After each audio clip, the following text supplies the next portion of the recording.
Olá, boa noite. Veja no Brasil TV desta segunda-feira, dia 30 de maio. O governo de Pernambuco contabiliza mais de 90 mortos e quase 30 desaparecidos por causa das chuvas. O Ministério da Saúde confirma 2 casos suspeitos de varíola dos macacos no país. Policiais militares de 9 batalhões do Rio começam a usar microcâmeras nos uniformes. E ainda, morre aos 88 anos o ator e diretor Milton Gonçalves, um dos maiores ícones da TV.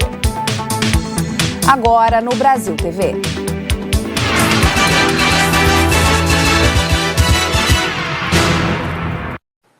O governo de Pernambuco atualizou o número de mortes provocadas pelas fortes chuvas que atingem o estado desde o começo da semana passada. Já são 91 vítimas e 26 pessoas estão desaparecidas. O principal ponto de buscas é no Jardim Monte Verde, região entre a capital Recife e Jaboatão dos Guararapes. Segundo o Corpo de Bombeiros, ainda há desaparecidos entre os escombros. Vizinhos e parentes acompanham o resgate das pessoas soterradas. Muitos estão sem dormir e com medo de novos deslizamentos. 30 anos, nunca vi uma cena dessa. 30 anos que eu moro aqui, moço, é muita dor. Muita dor mesmo. Rosângela mora aqui há mais de 20 anos com a família e sentiu o desespero de não poder ajudar mais. Aqui é tudo família, lá em cima e para parte daqui é tudo família. Grande foi o desespero quando eu vi aquela barreira cedendo ali, que eu vi a minha amiga pedindo ajuda.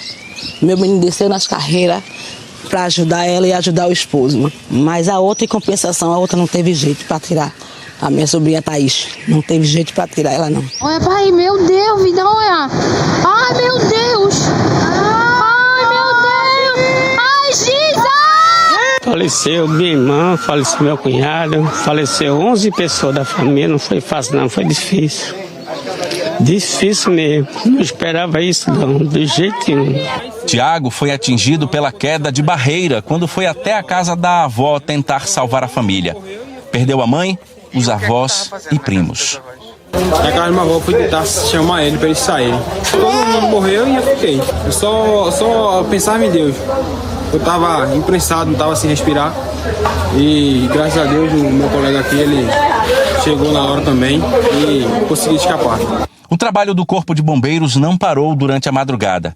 As equipes são substituídas a cada 24 horas. E a todo tempo recebem reforços e ajudas de voluntários. Nós já estamos fazendo todo o trabalho de orientação do pessoal todo da área, todo o pessoal está alertado para não permanecerem nessas casas que estão todas afetadas. A encosta ainda está muito encharcada, as chuvas não pararam e há possibilidade de novos deslizamentos sim, por isso que nós já interditamos. O estado do Rio Grande do Norte enviou equipes do Corpo de Bombeiros com um cão farejador.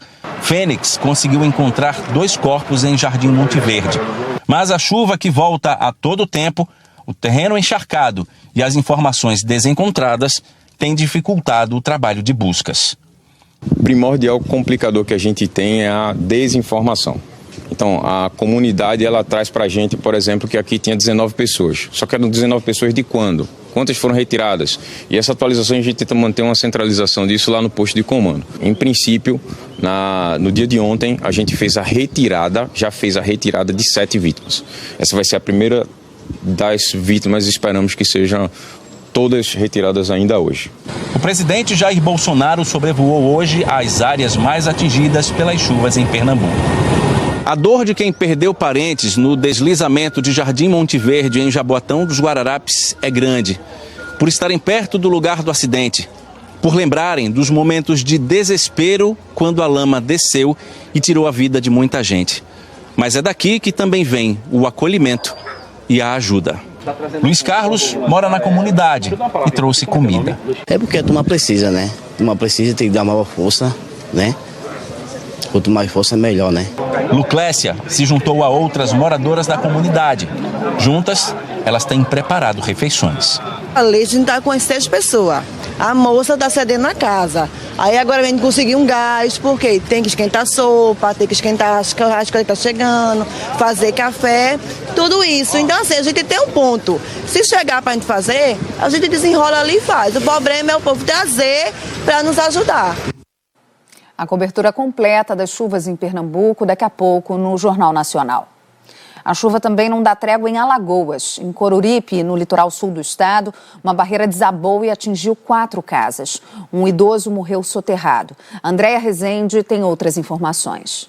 Olá, o Corpo de Bombeiros foi acionado para fazer o resgate dos moradores. Infelizmente, um idoso morreu soterrado. Antônio Luiz dos Santos, de 67 anos, estava em casa e não resistiu aos ferimentos. Esta foi a 3ª morte em consequência das chuvas aqui no estado. Em estradas aqui em Coruripe, postes desabaram. A fiação ficou toda pelo caminho, atrapalhando o trânsito. Depois de dar uma trégua no fim de semana, a chuva voltou a provocar estragos em todo o estado.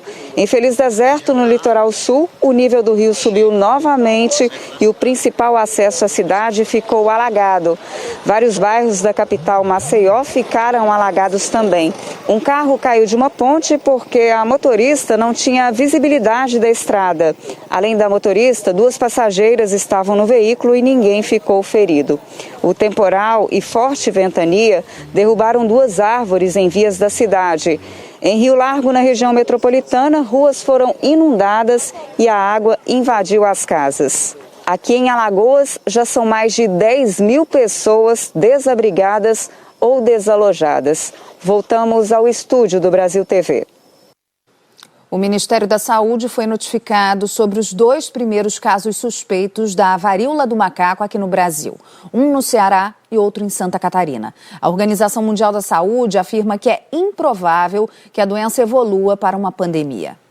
A investigação dos 2 casos suspeitos no país está em andamento. O Ministério da Saúde disse que agora a próxima etapa é a análise laboratorial dos pacientes. Desde a semana passada, a pasta instalou uma sala de situação para monitorar os casos no Brasil e no mundo e afirmou que está em contato com estados e municípios para acompanhar as ações de vigilância em saúde. A transmissão da varíola dos macacos para os seres humanos se dá pelo contato com animais infectados vivos ou mortos. A doença foi identificada na década de 50, na África, em 2 colônias de macacos mantidos em cativeiro para pesquisas. Por isso o nome. Mas os principais hospedeiros do vírus são roedores. Os sintomas aparecem de 7 a 14 dias depois da infecção. Começa com febre, dor de cabeça e dores no corpo. Evolui para inchaço nos gânglios na garganta, nas axilas e na virilha. Por fim, surgem feridas na pele, chamadas de vesículas. Quando elas se rompem, liberam uma grande quantidade de líquido com milhões de vírus. Uma semana depois, as feridas secam e podem deixar cicatrizes. E a doença pode atingir qualquer pessoa, mas é mais perigosa em crianças, idosos e quem tem problemas de imunidade. Pode ser prevenida evitando o contato com quem apresenta os sintomas. Para ex-presidente da Sociedade Brasileira de Virologia, o momento deve ser de atenção para as autoridades de saúde e de calma para a população. A população como um todo pode ficar tranquila que a disseminação do vírus no Brasil ela ainda estaria se iniciando, temos poucos casos suspeitos, né? Então, isso não de uma hora para outra vira uma pandemia de forma nenhuma. E nem esse vírus tem as mesmas características de SARS-CoV, que é uma experiência que vivemos recentemente. A Organização Mundial da Saúde já reforçou que não existe motivo para alarme, já que o risco de contaminação é pequeno e o número de casos suspeitos e confirmados no mundo é baixo.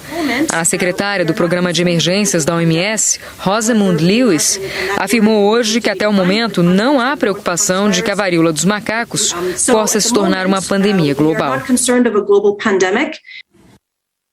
Mais uma morte de criança com suspeita de raiva humana foi confirmada em Minas Gerais. A vítima morava na zona rural de Bertópolis. A Raquel Freitas tem as informações.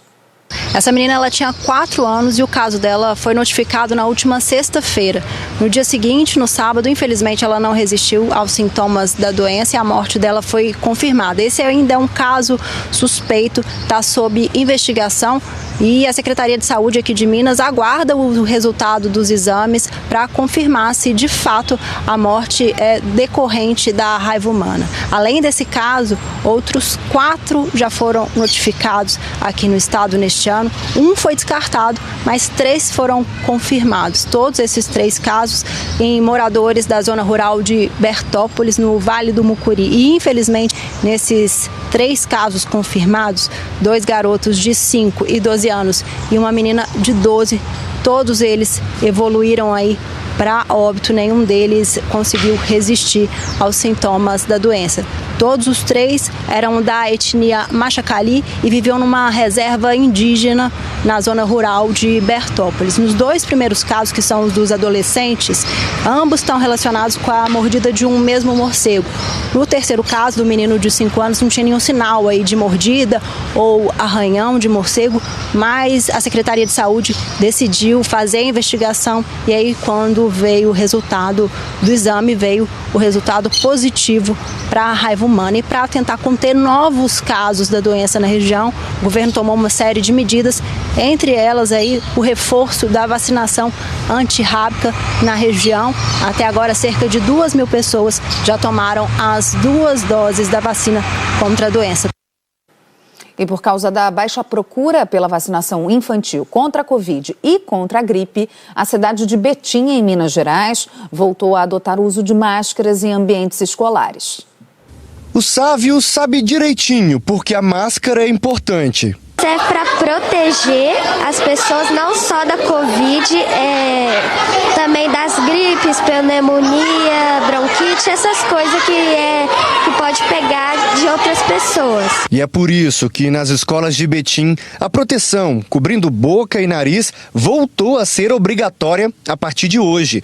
O decreto com a decisão foi publicado na semana passada e levou em consideração a baixa procura pelas vacinas.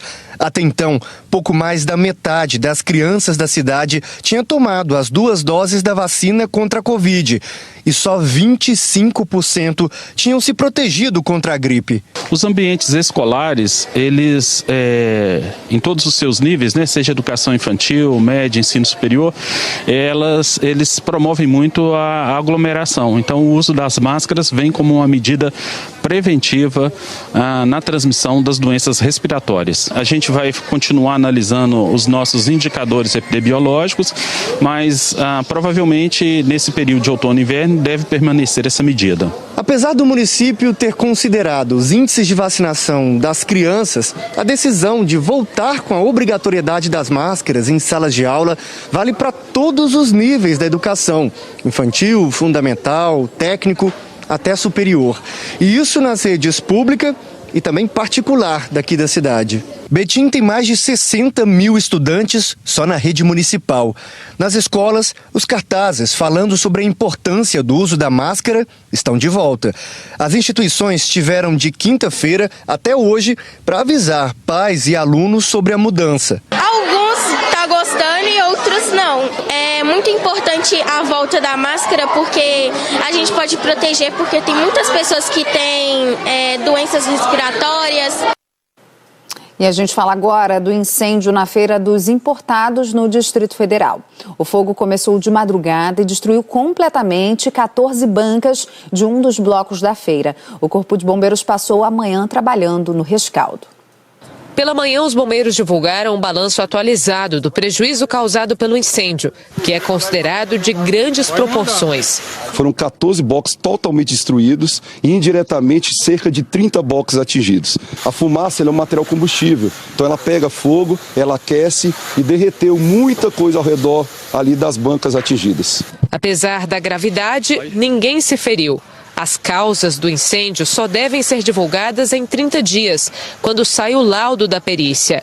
A equipe que vai fazer a investigação chegou por volta das 9 horas da manhã.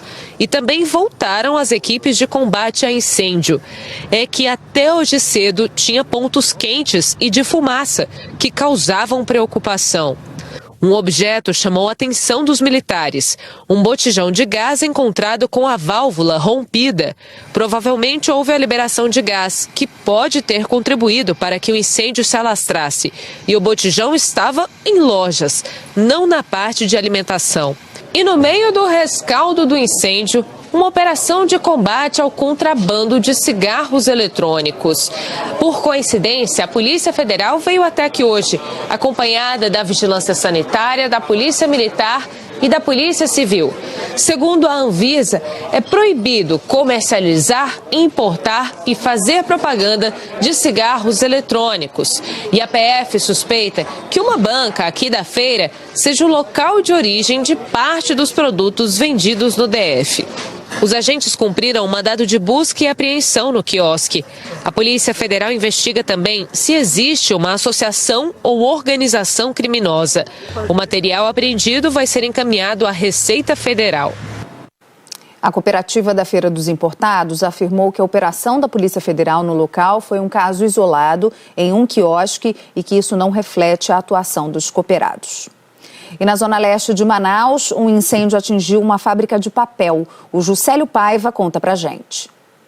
Oi, Lília. O incêndio de grandes proporções que atingiu a empresa de papel na zona leste de Manaus iniciou por volta de 8 horas e 47 minutos da manhã desta segunda-feira, pelo horário de Manaus. Segundo informações repassadas pelo Corpo de Bombeiros, o fogo iniciou na casa de máquinas da empresa e logo se propagou rapidamente por conta dos materiais inflamáveis que haviam no local. Pelo menos 50 homens do Corpo de Bombeiros atuaram para conseguir conter as chamas, mas até o início da tarde desta segunda-feira, focos de incêndio ainda eram vistos na empresa localizada na zona leste de Manaus. Por meio de nota, a empresa informou que o incêndio de grandes proporções causou apenas danos materiais. Ninguém ficou ferido e que, após uma perícia, deve divulgar o resultado do que pode ter ocasionado esse incêndio. Lília? Policiais militares de 9 batalhões do Rio começaram hoje a usar câmeras nas fardas. O projeto entra em operação com um atraso. Por enquanto, 1.637 policiais militares e agentes que trabalham nas operações Lei Seca estão trabalhando com as câmeras presas aos uniformes. Ao todo foram compradas 22 mil câmeras, ao preço de R$ 296 cada uma. E inicialmente, elas serão instaladas em 9 unidades da Polícia Militar na capital. As câmeras ficam presas em um totem, onde as baterias são carregadas. O dispositivo é designado a um só agente, que precisa desbloqueá-lo com reconhecimento facial. O sistema reconhece o policial e solta a câmera, que já começa a gravar e a transmitir para o centro de comando e controle. A autonomia do aparelho é de 12 horas. Por padrão, a câmera grava em média resolução e as imagens ficam armazenadas por 60 dias.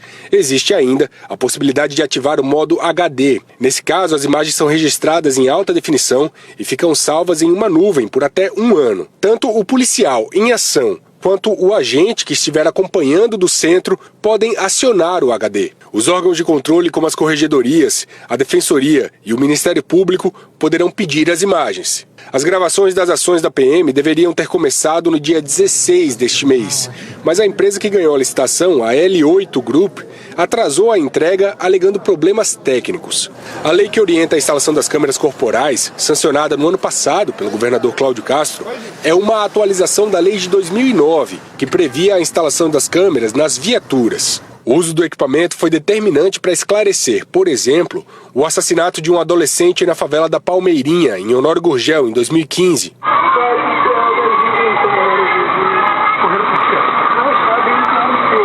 Outro crime também foi esclarecido com o auxílio das câmeras, em 2014, quando 2 policiais levaram 3 adolescentes para o Morro do Sumaré, na Floresta da Tijuca. Um morreu, o outro levou 2 tiros e depois foi jogado de um precipício, mas sobreviveu. E o terceiro foi liberado.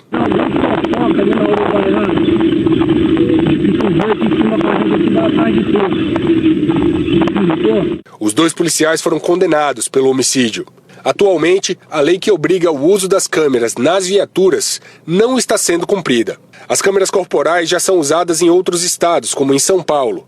34 cidades usam o equipamento. E segundo o Instituto Sou da Paz, o estado registrou em 2021 o menor número de civis mortos em ações policiais em 8 anos. Atrás de um vídeo que vê, tem um olho que decide o que pode ver e o que não pode ver. Então, para que o programa não caia em descrédito, é preciso fazer como foi feito em outros países, construir um programa de fato de controle da ação individual com transparência, com luz do sol nos processos decisórios. Aqui no Rio, o projeto faz parte do plano para reduzir a letalidade policial apresentado pelo governo do estado ao Supremo Tribunal Federal. O comando da PM acredita que as câmeras também podem ajudar na proteção dos próprios policiais. O equipamento vem para proteção. O equipamento não vem para punir ou para vigiar ninguém. O equipamento vem para proteger a tropa, proteger o nosso trabalho, proteger a sociedade. Sobre as câmeras nas viaturas, o governo do estado disse que está cumprindo a determinação da lei e que o processo de implementação está em andamento. Integrantes da Ordem dos Advogados do Brasil se reuniram hoje com a Superintendência da Polícia Rodoviária Federal em Sergipe para cobrar quais medidas foram tomadas após a morte de Genivaldo de Jesus Santos. A reunião durou 2 horas e foi fechada para a imprensa. A OAB cobrou agilidade nas investigações e também entregou um ofício com pelo menos 10 pontos, que incluem desde a clareza na instrução penal, no processo administrativo disciplinar, até questionamentos sobre o curso de formação dos policiais rodoviários federais. A OAB pleiteia junto ao Ministério Público Federal a prisão dos policiais que permanecem afastados.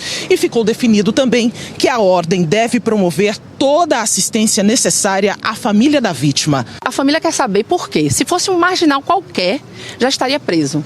Por que ainda esses 3 policiais que cometeram esse crime bárbaro, que não tem dúvidas, está aí as imagens em rede nacional, internacional, a ONU se pronunciando, pedindo essa prisão, por que ainda não estão presos? Fica essa pergunta, por quê? Maristela Nis, de Aracaju, para o Brasil TV. E agora olha essa história. Uma ambulância que transportava um bebê foi apreendida pela Polícia Rodoviária Federal com 64 tabletes de cocaína no interior de Rondônia. A Andréia João tem as informações.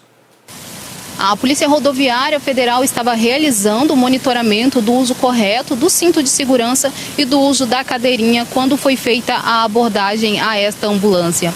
O que chamou a atenção da polícia foi que o motorista da ambulância não tinha o curso de qualificação necessária para dirigir o veículo de emergência. A polícia fez a vistoria no compartimento onde ficam os pacientes da ambulância para ver se o cinto estava sendo utilizado da forma correta e encontrou uma caixa com 64 tabletes de droga.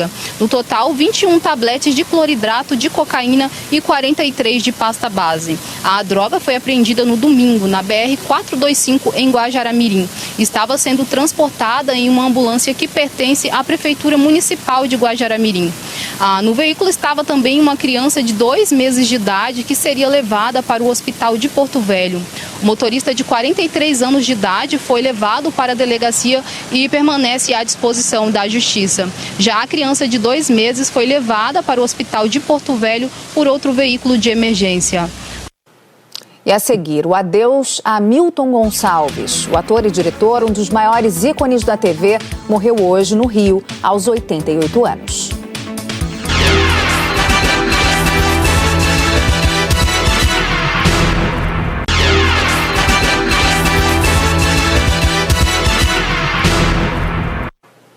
Brasil TV de volta, falando do acidente que matou o cantor sertanejo Pietro Dias, a mulher e o filho dele de 6 anos. Foi na BR-364, em Planura, no interior de Minas Gerais. O carro do cantor bateu de frente numa carreta. A Isabela Chagas traz outras informações lá do Triângulo Mineiro.